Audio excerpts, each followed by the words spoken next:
Hello दोस्तों, मेरा नाम है फैज और आज की वीडियो में हम आपको बताएंगे इस वायरिंग बॉक्स के बारे में बेसिक, जो कि मैंने पिछली वीडियो में बताया था कि बेसिक हम आपको बताएंगे। तो बेसिक समझने से पहले आपको ये समझना हो इस वायरिंग बॉक्स में दो सप्लाई है, एक है हाई वोल्टेज, एक है जो है लो वोल्टेज यानी 24 वोल्ट।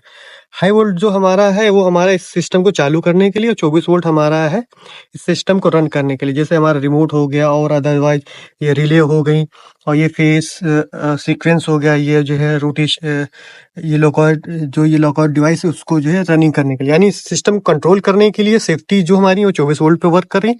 वो हाई वोल्ट हमारी ये है, तो हम हाई वोल्ट को पहले समझ लेंगे फिर 24 वोल्ट को समझेंगे। तो सबसे पहले हम यहाँ पे अगर और थोड़ा सा बता दें, ये हमारा टर्मिनल मेन सप्लाई जहाँ पे ये कनेक्ट होती है, ये रिमोट का हमारा है, जहाँ पे ये रिमोट कनेक्शन होता है। और ये हमारे दो कॉन्टेक्टर हैं, ये ब्लोअर का है, ये कंडेंसर का है, दो कंप्रेसर हमारे हैं, और ये हमारा फेस सीक्वेंस है, जो ये थ्री फेस सप्लाई को हमारे मतलब डिटेक्ट करती है। अगर इन फेस एक सप्लाई प्रॉब्लम होगी तो ये ऑन नहीं होगा, उसके लिए सेफ्टी के लिए यानी। और ये हमारा एमपी डिटेक्टर है, और ये कंप्रेसर को लॉकआउट करता है अगर इन केस चालू बंद होता है। ये हमारी ये रिले हो गई। तो ये हो गया बेसिक। अब हम बात करते हैं हाई वोल्टेज से शुरू करते हैं। तो सबसे पहले देख सकते हैं ये हमारी मेन सप्लाई लगी और यहाँ से सारी सप्लाई हमारी उठ करके ये कॉन्टेक्टर पे आई, ये हमारी इस पे आ गई। तो हमारी जो हाई वोल्टेज सप्लाई आएगी चारों कॉन्टेक्टर पे आएगी, जैसे मैंने बताया था। दो कंप्रेसर हमारे सिस्टम में है और एक ये ब्लोअर है, एक ये कंडेंसर है, ठीक है। तो हमारी मेन सप्लाई सारी आ गई इन चारों ये कॉन्टेक्टर पे। फिर हमारी हाई वोल्टेज यहाँ आएगी, यहाँ पे कोई लोड नहीं, सिर्फ इसको जो है 3 फेस हमने दिए हुए हैं। ये फेस सीक्वेंस है, फेस सीक्वेंस है, यानी 3 फेस सप्लाई को हमारे जो है ये डिटेक्ट करने के लिए। तो यहाँ पे आएगी ये, और ये एक सप्लाई हमारी आएगी इस ट्रांसफार्मर पे, हाई वोल्टेज देके 24 वोल्ट बनाएंगे, जैसा कि अभी हमने बताया था कि पूरे सिस्टम को कंट्रोल करा 24 वोल्ट। ये इसी वजह से लगा हुआ ट्रांसफार्मर, अगर हमारा 24 वोल्ट नहीं चाहिए तो इसका कोई काम नहीं था। तो ये हमने समझ लिया, ये सप्लाई यहाँ आएगी, यहाँ आएगी, यहाँ आएगी, यहाँ आएगी, यहाँ आएगी, यहाँ से उठ करके सप्लाई हमारी अभी आ गई, ठीक है। हाई वोल्टेज यहाँ तक आ गई, इसका काम खत्म। अब यहाँ से आउट हो गई, ये से यहाँ से आउट होगी कंडेंसर पे चली गई, यहाँ से आउट होगी ब्लोअर पे चली गई, यहाँ से आउट हो गई, यहाँ से आउट होगी दोनों कंप्रेसर में चली गई। हमारा हाई वोल्टेज है, काम खत्म। जैसा कि हमने आपको बताया था, ये हमारा हाई वोल्टेज है, काम खत्म। अब समझते हैं 24 वोल्ट को। तो 24 वोल्ट यहाँ से स्टार्ट करेंगे, ट्रांसफार्मर से हमने हाई वोल्टेज दिया, 24 वोल्ट बन गया। और 24 वोल्ट ये हमारे बने, एक ये रेड वाली, एक ये हमारी ये वाली ब्राउन वाली, डार्क ब्राउन वाली, ये हमारी सी है और ये हमारी आर। जैसा कि आपको मालूम होना चाहिए, हमारे पैकेज ऐसे में सी और आर चल रहा है। सी आर यानी ये हमारा जो है 24 वोल्ट है, सी और आर, ठीक है। अब ये सी हमने हमारा जो सब कहीं ये डायरेक्ट गया हुआ है, ये रिले देखो, ये हमारा डायरेक्ट गया हुआ है, ये डायरेक्ट गया हुआ, ये डायरेक्ट गया हुआ, और ये कॉन्टेक्टर भी हमारे 24 वोल्ट के हैं, तो ये सभी पे ये डायरेक्ट गया हुआ, ठीक है। ऐसे ही डायरेक्ट गया हुआ है, और ये ऐसे ही हमारे यहाँ पे ये आ गया, जो ये हमारा ये रिमोट का जो है ऑप्शन है, ठीक है। 24 वोल्ट हमारे सिस्टम में सब कहीं आगे डायरेक्ट आपको जो है मतलब ये हमने बता दिया, जो ये 24 वोल्ट की कंट्रोल सभी पे आ गई जहां चाहिए। अब हम यहाँ से स्टार्ट करते हैं इस रिमोट वाले पॉइंट से। जैसे मैंने बताया आर और सी हमारा ये दोनों वायर 24 वोल्ट है, रिमोट को चालू। अब हमारा रिमोट चालू हो गया। अब जैसे नीचे से हम कंट्रोल करेंगे वैसे ये चालू होगा। तो बची ये 3 हमारी वायर, ये एक वायर हमारी होगी ब्लोअर को चालू करने, 2 वायर हमारी होगी कंप्रेसर को चालू करने। जैसा कि हमारे सिस्टम में 2 कंप्रेसर है, अगर एक कंप्रेसर होगा तो यहाँ पे सिर्फ ये 4 ही वायर होंगी, एक दूसरा वाला Y2 वाला हमारा ये वायर नहीं होगी। लेकिन यहाँ पे 2 कंप्रेसर तो 2 वायर है, ये 2 कंप्रेसर को चालू करने। अब ये यहाँ से चलते हैं ब्लोअर से, तो जी हमारा उठा इस रिले पे आया। अच्छा, हम चाहें तो इस जैसे ये वाला थोड़ा सा अभी हम आखिरी में आपको ये समझाएंगे ब्लोअर वाला, और पहले कंप्रेसर 1 कंप्रेसर 2 समझाते। ये थोड़ा सा है आपको जो है आखिरी में हिसाब से आपको जो है ये समझाते थे। तो ये वाला अभी हम आखिरी में बताएंगे, जी वाला। अब यहाँ चलते हैं Y1 और Y2। Y1 एक ही आपको ये समझना होगा, बाकी दूसरा सेम ही है। ये Y1 यहाँ से उठा, उठ करके ये यहाँ है, ये पहले कंप्रेसर का, ये दूसरे कंप्रेसर का है, और ये वाला पहला कंप्रेसर, ये वाला दूसरा कंप्रेसर। पहले दूसरे से आप कंफ्यूज ना हो, सिर्फ आप ये समझ लीजिए कि कैसे काम करता है। तो Y1 हमारा उठ करके यहाँ आया, ठीक है, और यहाँ से उठ करके यहाँ से आउट हुआ। ये हमारा जो सी, जैसे मैंने अभी बताया था, सी है।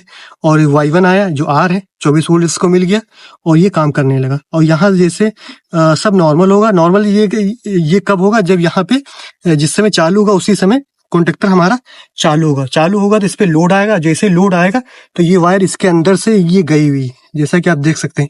जैसे ये एम्पियर मीटर हमारा है और इसके अंदर ऐसे डालेंगे तो एम्पियर ये यहाँ पे जो है ये चेक करता है। तो अगर एम्पियर बताएगा तो यानी ये गुड है। तो इसी कंडीशन में अगर इस ये ऐसे ये लगा हुआ है, एम्पेयर इस पे बताएगा, तो इस सिस्टम को आगे ये जो है ये सप्लाई पास करता रहेगा। अगर नहीं है तो ये वाली वायर हमारे आगे पास नहीं होगी, ठीक।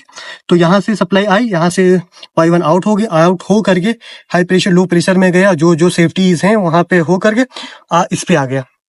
ये देख सकते हैं, इस पे आ गया।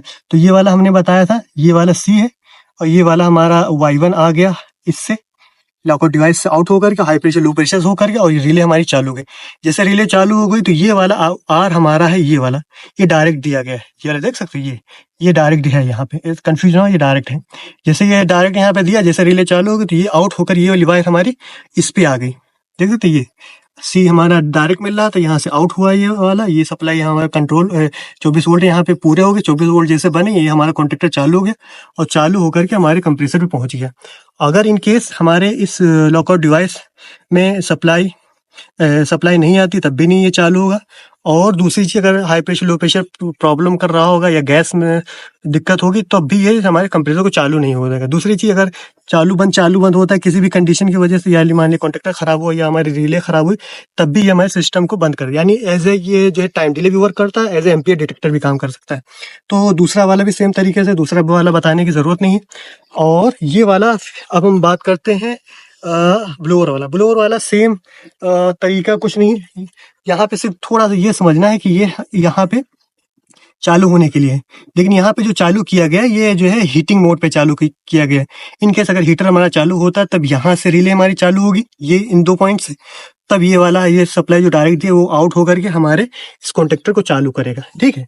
यहाँ पे सप्लाई ये आ जाएगी, ये ऑलरेडी आई हुई है, तो 24 वोल्ट बन जाएगा, हमारा ब्लोअर चालू हो जाएगा। लेकिन यहाँ पे क्या किया गया है कि ये हीट मोड की मैं बात कर रहा हूँ। कूलिंग मोड पे क्या होगा, ये वाली ब्लैक वाली वायर है ना, ये वाली, ये हमारी आ रही यहाँ से, जी वाली यहाँ से आई, इस पे गई और इस पे जा करके ये वायर बंद, ये रिले बंद पे ये वाले दोनों पॉइंट काम करते हैं, ये वाले काम करते हैं। यहाँ की सप्लाई ऑटोमेटिक यहाँ आ जाएगी जब ये रिले बंद हुई, तो यहाँ से आई, यहाँ से ये देखो ये लूप दिया गया, लूप दे करके ये वाली सप्लाई इस पे आ गई, यानी बंद कंडीशन में ऐसे काम करते हैं। अभी कूल मोड पे ऐसे काम कर रहा है, तो ये हमारा चालू हो गया।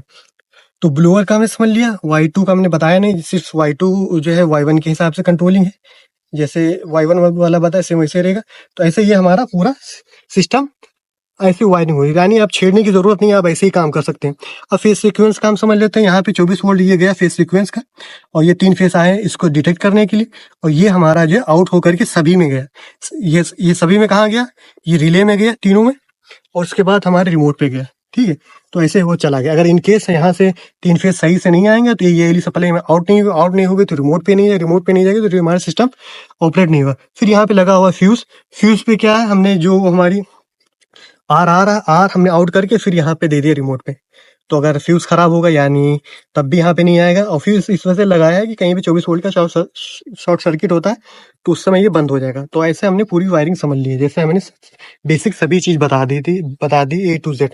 तो उम्मीद करता हूँ आपको जो डाउट हो वो दूर हो गया होगा, आपको वायरिंग समझ में आया होगा। और फिर भी कोई डाउट है आप कमेंट करके पूछ सकते हैं, और अगर वीडियो अच्छा लगा लाइक करें। तब तक के लिए मिलते हैं नेक्स्ट वीडियो में।